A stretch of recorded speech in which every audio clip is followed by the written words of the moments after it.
All right, we're on our third video in section 2.2 where we've been solving equations. And hopefully you've practiced solving single step, multiple step, and even equations with multiple variables in them. Um, and hopefully you're up for the next challenge, because if that wasn't hard enough, what happens when we start to add fractions or even decimals into our equations? Well, what we're going to do is we're going to clear those. We're going to get rid of those fractions and decimals. And I don't mean get rid of like skip that problem, but I mean get rid of as making sure that those fractions turn into whole numbers so we can more easily solve the problem, or getting rid of the decimals into whole numbers so we can more easily solve the problem. Here's how we're going to do it. It says here we can clear fractions by multiplying every term by the common denominator. As long as we multiply everybody, we can keep that equation balanced, and eventually that'll clear off all of our fractions. If we can multiply every term by that common denominator, we should end up with just whole numbers, and then our equation's more easily solvable.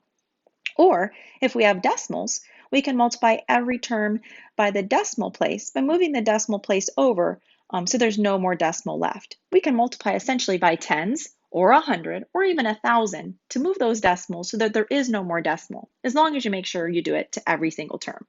Let's do a few examples. In example number 3, it asks us to solve. So again, paying attention to our equal to sign and paying attention to our variables, we need to solve for x. Now I notice that I have two x's in this equation, but I also notice that I have fractions. Oh, right? And we want to get rid of those fractions if we can help it.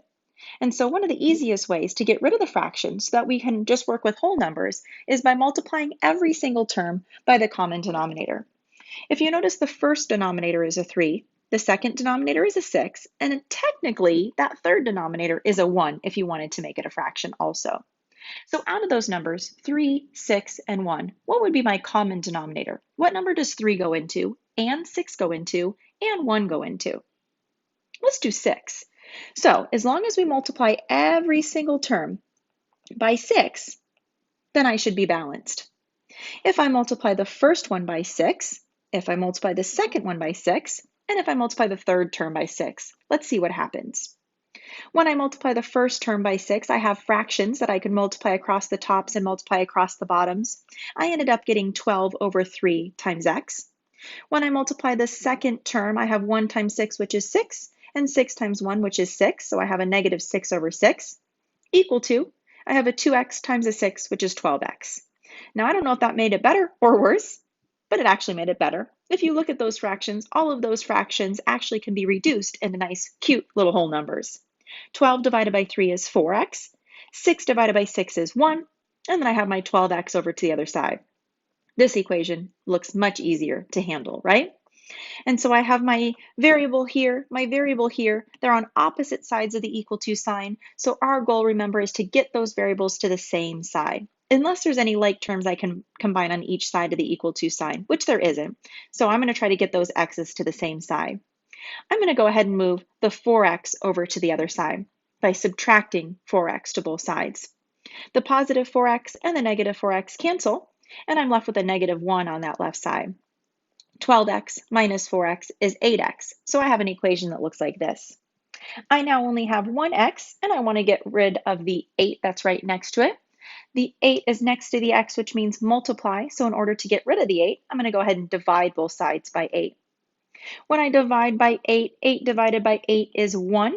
Over on that left side, I ended up with a negative 1 over 8, so that means x equals negative 1/8. I ended with a fraction, but I didn't have to deal with fractions all the way through. It was much easier at the beginning to multiply by the common denominator every single term to get rid of those fractions, so I didn't have to deal with them until the end. My final answer happens to be a fraction, but that's okay.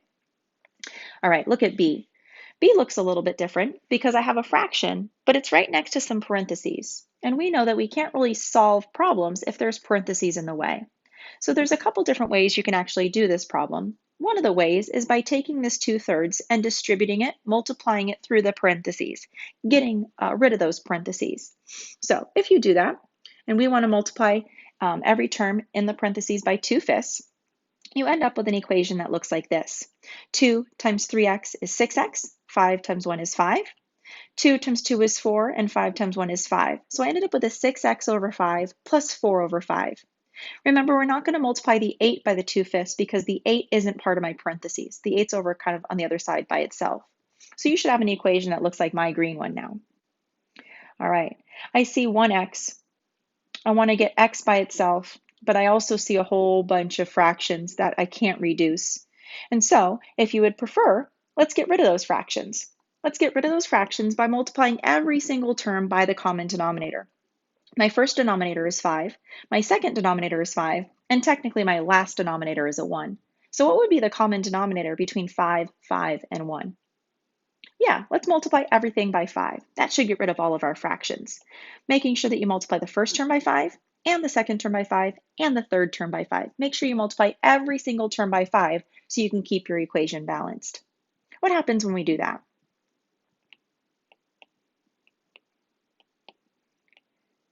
I ended up getting an equation that had a 30x over 5 plus a 20 over 5 equal to 40. Doesn't look very nice yet, but I think 5 goes into 30 and 5 goes into 20 and makes me nice, cute little whole numbers. I ended up with a nicer equation of 6x plus 4 equals 40. All right, I can go ahead and solve this equation now, which is similar to the first. It's exactly the same as the first equation, just without fractions. All right, let's go ahead and move the 4 over by subtracting. I ended up getting a 6x equals 36. I can get rid of the 6 by dividing, and I ended up getting x equals 6. But much easier to deal with when I get rid of the fractions. Get rid of the parentheses first by distributing, and then get rid of the fractions by multiplying every term by the common denominator. Practice a few of those. Let's go ahead and do some decimal ones too. So here's a decimal one. We actually solved this one in the past. This is the same as example number 1e, and we dealt with the decimals the whole way. If you don't want to deal with decimals though, just like you don't want to deal with fractions most of the time, we can get rid of decimals too by multiplying by 10 or 100 or 1,000, really moving the decimal place over and so that there's no more decimal. Now, on this one, you notice that I have 3 different decimals. The first one has 1 decimal place, the second one has 1 decimal place, but the last one has 2 decimal places. If I only multiply by 10, move the decimal place over once, then that means the last one's still going to have a decimal in it. So instead of moving over once, let's move it over twice, multiply by 100. When I multiply the first one by 100, that moves the decimal place, over twice. That means the empty circle, the empty space, is filled in with a 0. So I'm going to move that one over twice, aka multiply by 100. I'm going to move this one over twice, multiply by 100, and I'm going to move this one over twice. What that ends up doing is getting rid of all of my decimals and giving me this equation. When I move the 16.3 and I multiply it by 100 or move the decimal place over twice, that gives me 1,630. When I move 7.2, the decimal place over twice, that gives me 720. Why? And when I move the 8.18, that decimal place over twice, I end up getting negative 880.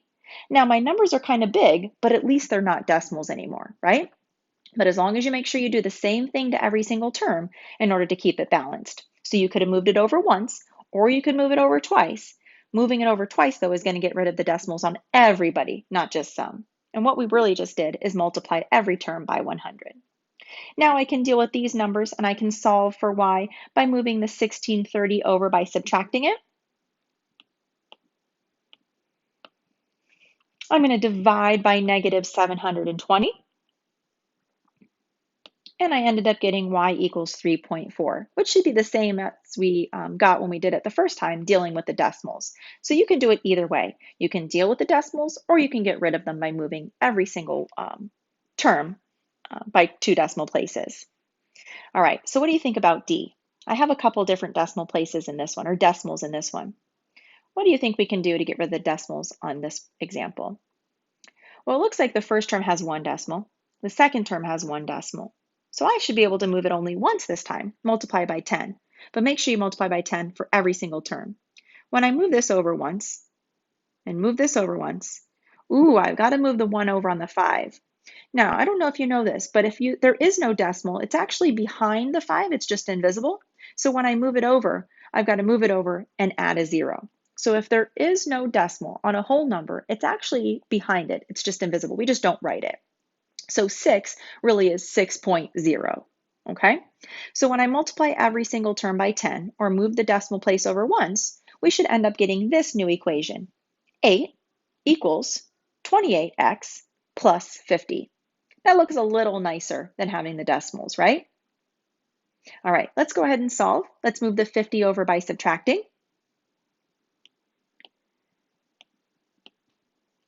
Let's get the 28 away from the x by dividing. And you should end up with x equals 1.5, or you can reduce that fraction, but I ended up getting negative 1.5. Typically, when your problem starts with decimals, the answer is probably in decimals. If the problem starts in decimals, it might be easier to match the format with the way the problem was written. So if the answer was in fractions, like on A, then that's why we kept the answer in fraction form. But on D and C, the problem was in decimals, so my answer matched the same form, a decimal instead of a fraction. But they mean the same thing, just a different version. All right, those ones were kind of harder, so make sure that you practice those, clearing fractions and clearing decimals. It'll make your life a little bit easier so you don't have to deal with common denominators and stuff like that.